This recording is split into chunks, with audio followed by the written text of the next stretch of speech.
Action पर पाकिस्तान की गीदड़ भभकी आप सुन सकते हैं। भारत के एक्शन पर पाकिस्तान बौखला गया है और गीदड़ भभकी देते हुए उसने सेना को कार्रवाई की खुली छूट दे दी है।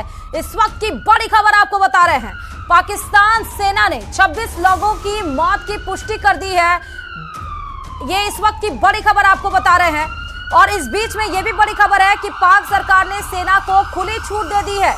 आपको बता दें कि ऑपरेशन सिंदूर के तहत जहां 9 आतंकी ठिकानों को नेस्तनाबूद किया गया, पहलगाम आतंकी हमले का जहां ऑपरेशन सिंदूर के जरिए बदला लिया गया, उस बीच घबराए पाकिस्तान ने अपनी सेना को जवाबी कार्रवाई के लिए छूट दे दी है।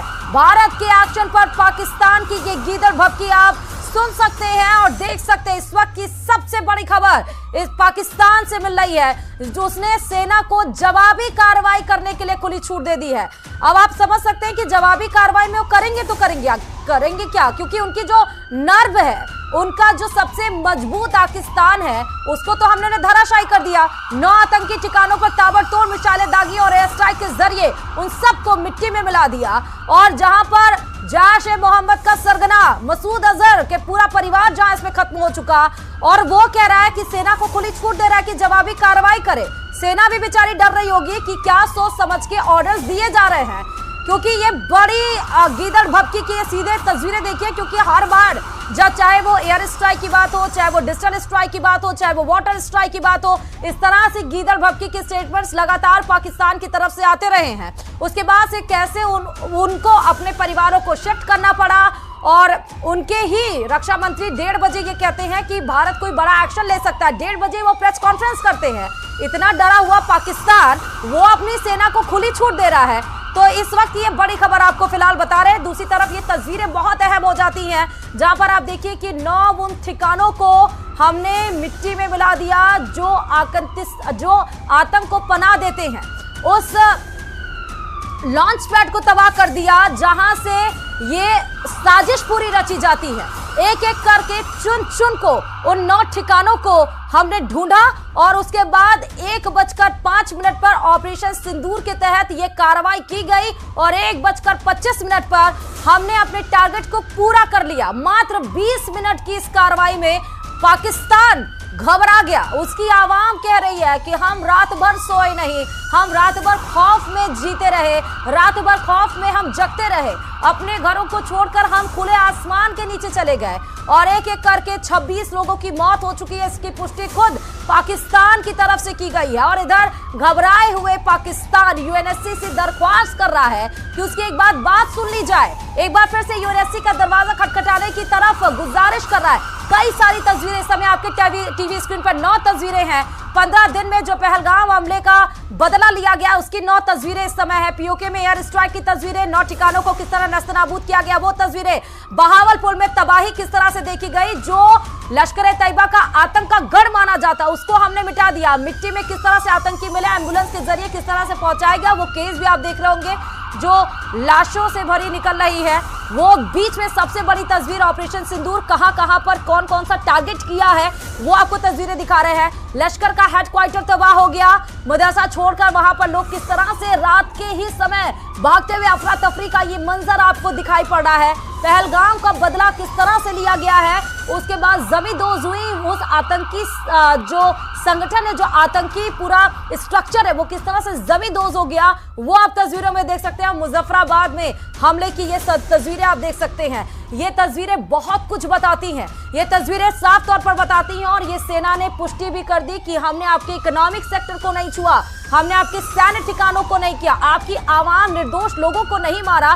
जिस तरह आपने हमारी आवाम, हमारे निर्दोष, हमारे निहत्थे लोगों को पहलगाम में मजहब के नाम पे पूछ कर मारा गया, हमने वो काम नहीं किया है। हमने उसी जगह को टारगेट बनाया जहां पर आतंक का पनाह है, जहां आतंक का गिरोह है, जहां आतंक का जड़ है, हमने उसको खत्म किया। लेकिन लोगों की इस बीच में बहुत उम्मीदें जग चुकी हैं। लोग सोशल मीडिया पर यही बोल रहे हैं कि प्रधानमंत्री नरेंद्र मोदी की तो सराहना वो कर ही रहे हैं, सेना को वो सल्यूट कर ही रहे हैं, वो बता रहे हैं कि नए भारत में सेना के ऊपर उनको गर्व है। लेकिन इस बीच में वो ये भी कह रहे हैं कि इस समय, ये समय है कि जब पीओके तो हमारा है, लेकिन पूर्ण अधिकार पीओके पर हमारा हो जाना चाहिए। तो आप देखिए कि आवाम की, जनता की, भारतीय हिंदुस्तानियों की जो एक तरह से दरख्वास्त है सरकार से, वो ये कि अगर सरकार इतना बड़ा स्ट्राइक कर सकती है तो ये समय है कि वो पीओके को भी अपना पूरा संपूर्ण अधिकार जमा सकती है। 3 तस्वीरें समय आपको बैक टू बैक हम दिखा रहे हैं। 3 तस्वीरें नहीं, दरअसल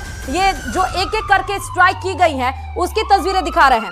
लश्कर हेडक्वार्टर मुर्दिके वही 26/11 से जहां पर ट्रेनिंग ने जो आतंकी को ट्रेनिंग दी जा रही थी, ट्रेनिंग सेंटर हब था ये, उसको किया गया। ऑपरेशन सिंदूर के तहत 1 2 3 4 5 6 7 8 9 आतंकी संगठनों पे ताबड़तोड़ मिसाइलें दागी गई और मात्र 20 मिनट के अंदर, जब इनकी पूरी आवाम सो रही थी, जब सेना को भनक तक नहीं थी, जब शहबाज शरीफ बेखौफ होकर सो रहे थे, जब असीम मुनीर पता नहीं कहाँ थे, जब ये नींद से जागे भी नहीं थे, तब तक तो हमने अपना पूरा टारगेट भी पूरा कर लिया। और सबसे बड़ी बात इसकी ये है ऑपरेशन सिंदूर की कि हमने जो टारगेट बनाया, जो स्ट्रैटेजी बनाई, वो सफलतापूर्वक हुई।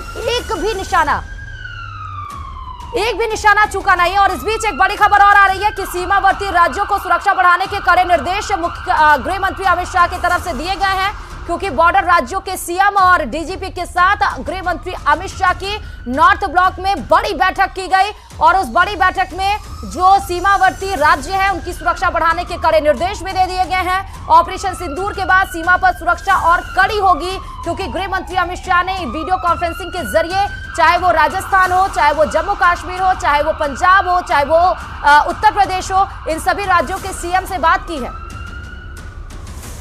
और देखिए बदले की टाइमलाइन की सीधे तस्वीरें हम आपको दिखा रहे हैं। अमेरिकी राष्ट्रपति का हमले पे बयान आया है। सबसे पहले हम आपको पाकिस्तान पीओके में आतंकी ठिकानों पर हमला किया गया, भारतीय सेना ने हमले की पुष्टि कर दी। उसके बाद फिर पाक ने एलओसी पर सीज फायर तोड़ा। उसके बाद भी देखिए हिम्मत, देखिए अमेरिकी राष्ट्रपति का हमले पर बयान भी सामने आया। एक एक करके बदले की टाइमलाइन आपको। एनएसए डोवाल की अमेरिकी विदेश मंत्री से बातचीत हुई, उन्होंने कहा हमारे पास प्रूफ है। सियालकोट एयरपोर्ट 48 घंटे के लिए बंद कर दिया गया। एक एक करके क्या क्या हुआ वो आपको सिलसिलेवार तरीके से समय के अनुसार बता रहे हैं। 1:05 पर जब उसके बाद हमला किया गया, फिर 1:50 पर ये, और फिर 3 बजे के आसपास एलओसी पर सीज फायर तोड़ा गया। फिर 3:10 पर अमेरिकी राष्ट्रपति का हमले पर बयान भी आ गया। फिर 3:15 से 20 के बीच में एनएसए डोवाल के अमेरिकी विदेश मंत्री से रूबियो से बातचीत हुई। फिर 3:20 पर सियालकोट एयरपोर्ट 48 घंटे के लिए बंद कर दिया गया। तो एक एक करके रात के 1 बजे से 5 बजे, 1:05 से शुरू हुई ये घटना माफ करिएगा, ये कार्रवाई, ये जो बदला था, उसकी टक टक करके घड़ी की सुइयां आगे बढ़ती गई और एक एक अपडेट्स इसमें आते गए। आप ये सोचिए, जहां पर इजराइल जैसा देश ये कह रहा है कि भारत ने सेल्फ डिफेंस में, आत्म सुरक्षा में ये बड़ी जवाबी कार्रवाई की है, आप ये सोच सकते हैं कि भारत का स्टैंड, भारत की प्राथमिकता पूरे विश्व में कहां पर है। बाकी देश ये कह रहे हैं कि भारत सेल्फ डिफेंस में ये कार्रवाई कर रहा है।